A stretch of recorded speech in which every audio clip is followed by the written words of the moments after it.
The house stood at the edge of the woods, its silhouette jagged against the pale moonlight. Its windows were shattered, and the once white paint had peeled away to reveal rotting wood beneath. The air around it was heavy, as if the very atmosphere resisted anyone who dared to approach. It was a place forgotten by time, a relic of a past no one wanted to remember. But for me, it was the beginning of a nightmare I could never escape. My name is Alex, and I've always been drawn to the unknown. Abandoned places, forgotten stories, the kind of mysteries that most people avoid. They called to me. So, when I heard whispers about the old Holloway house, I couldn't resist. The locals said it was cursed, that anyone who entered never came out the same. Some even claimed they didn't come out at all. But I didn't believe in curses. I believed in stories, and I was determined to uncover the truth. The first time I saw the house, I felt a chill run down my spine. It wasn't just the cold autumn air. It was something deeper, something primal. The house seemed to watch me as I approached, its empty windows like hollow eyes. The front door hung ajar, creaking softly in the wind. I stepped inside, my flashlight cutting through the darkness. The air was thick with dust, and the floorboards groaned under my weight. The interior was a time capsule of decay. Furniture lay overturned, covered in mold and cobwebs. Faded wallpaper peeled away from the walls, revealing patches of damp wood. But what caught my attention was the staircase. It spiraled upward into darkness, its banister cracked and splintered. Something about it felt wrong, like it wasn't just a staircase, but a gateway to something far more sinister. I began to explore the ground floor, documenting everything with my camera. The living room was filled with broken picture frames, their glass shattered and photos faded beyond recognition. The kitchen was worse. The sink was filled with rusted utensils, and the smell of rot was overwhelming. But it was the basement door that stopped me in my tracks. It was a heavy wooden door, its surface scarred with deep gouges. The handle was cold to the touch, and when I tried to turn it, it wouldn't budge. It was locked, but from the other side. As I stood there, I heard a faint sound, a whisper. So soft I almost thought I imagined it. But it was there, just barely audible over the creaking of the house. "Leave." I froze, my heart pounding in my chest. The voice was faint, almost childlike, but there was an edge to it that made my blood run cold. I told myself it was just the wind, or my imagination playing tricks on me. But deep down I knew better. I decided to leave the basement for another day and made my way upstairs. The second floor was even more unsettling. The hallway was lined with doors, all of them closed except for one at the very end. As I approached, I noticed something strange. The floorboards were scratched, deep grooves that looked like claw marks. They led straight to the open door. Inside was a child's bedroom. The walls were painted a faded pink, and a broken dollhouse sat in the corner. The bed was neatly made, as if someone had been expecting a visitor. But what caught my attention was the journal on the nightstand. Its cover was worn, the pages yellowed with age. I opened it, and my breath caught in my throat. The first page was covered in childish handwriting, but the words were anything but innocent. "They're coming for me. I can hear them in the walls. I don't want to go with them. Please, someone help me." I flipped through the pages, each one more disturbing than the last. The entries spoke of shadows that moved on their own, of whispers in the night, of a presence that watched from the corners of the room. The final entry was the most chilling. "I can't fight them anymore. They're taking me tonight. If anyone finds this, please don't come looking for me. They'll take you too." I closed the journal, my hands trembling. This wasn't just a story. It was a warning. But it was too late for me to turn back. I was already in too deep. As I left the room, I heard it again, the whisper, louder this time. "Leave, while you still can." I didn't listen. Part 2, The Shadows. The second night in the Holloway house was worse than the first. I had set up camp in the living room, my sleeping bag laid out on the floor. The air was colder now, and the silence was oppressive. Every creak of the house made me jump. Every shadow seemed to move on its own. I tried to convince myself it was just my mind playing tricks, but deep down, I knew something was wrong. It started with the whispers. At first, they were faint, barely audible over the sound of the wind outside. But as the night wore on, they grew louder, more insistent. They weren't just in my head. They were coming from the walls. "Get out! You don't belong here. They're coming."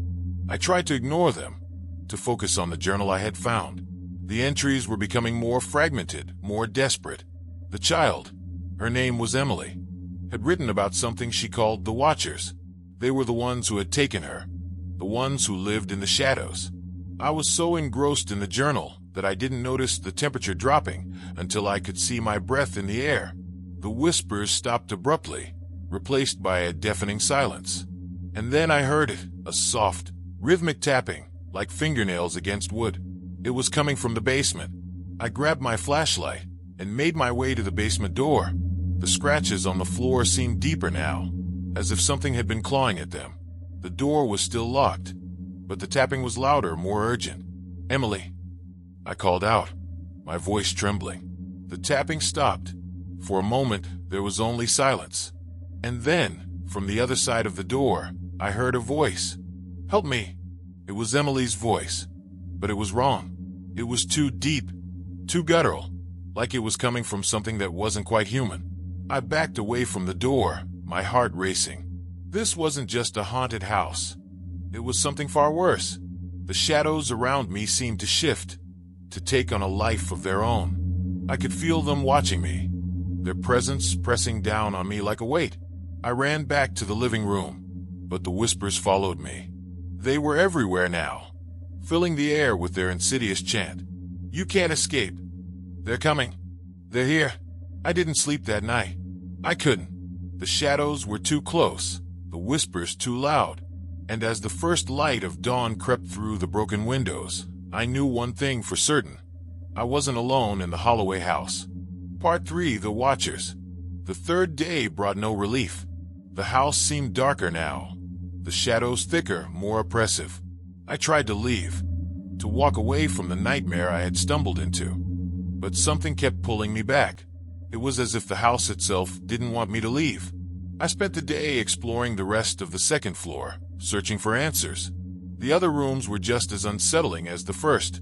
A nursery filled with broken toys, a study with walls covered in strange symbols, a bathroom with a rust-stained tub. But it was the attic that held the key to the mystery. The attic door was hidden in the ceiling of the hallway, its handle almost invisible in the dim light. I pulled it down, revealing a rickety ladder. The air that wafted down was cold and stale, carrying with it the faint scent of decay. I climbed up, my flashlight cutting through the darkness. The attic was cluttered with old furniture and boxes, but what caught my attention was the circle drawn in the center of the floor. It was large, at least 10 feet in diameter, and filled with intricate symbols. In the middle of the circle was a small, blackened object, a doll, its face twisted into a grotesque smile. I stepped closer, my heart pounding. The symbols were unlike anything I had ever seen, a mix of ancient runes and jagged, chaotic lines. They seemed to pulse faintly, as if alive. And then I saw them, the shadows. They were gathered around the edges of the circle, their forms shifting and writhing like smoke. They didn't have faces, but I could feel their eyes on me, their presence pressing down on me like a weight. "The Watchers," I whispered, the words barely audible. The shadows moved closer, their forms solidifying into something almost human. They were tall, their bodies elongated and twisted, their limbs too long, too thin. Their eyes, if you could call them that, were empty voids, filled with an endless, suffocating darkness. I backed away, but the shadows followed, their movements slow and deliberate. They didn't speak, but I could hear their voices in my mind, a cacophony of whispers that made my head spin. "You shouldn't have come. You don't belong here. You're ours now." I turned and ran, scrambling down the ladder and slamming the attic door shut behind me. But the shadows didn't stop. They seeped through the cracks in the door, their forms twisting and writhing as they pursued me. I didn't stop running until I was outside, the cold night air biting at my skin. The house loomed behind me, its windows glowing faintly with an unnatural light. The shadows were still there, watching me from the darkness. I knew then that I couldn't leave. The house had claimed me, just as it had claimed Emily. and the watchers would never let me go. Part 4. The Ritual. The fourth night was the worst. The shadows were everywhere now, their presence suffocating. I could feel them watching me, their empty eyes following my every move. The whispers were constant, a never-ending chorus of fear and despair. I knew I had to do something, to find a way to break the curse that bound the house. The journal had mentioned a ritual, something Emily had tried to perform to banish the watchers. But it had failed, and she had been taken. I spent the day searching the house for clues, piecing together the fragments of the ritual.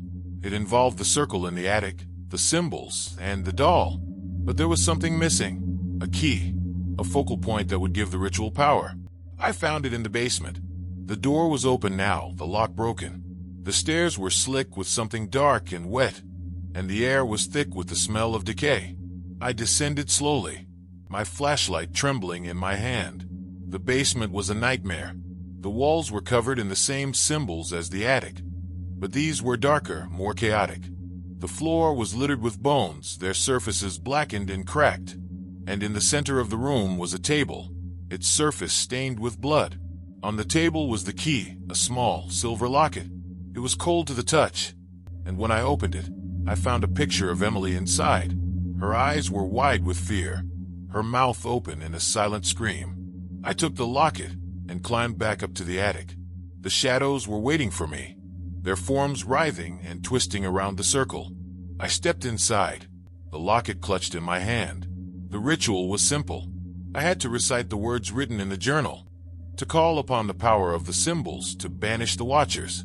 But as I began to speak, the shadows closed in, their whispers growing louder, more frantic.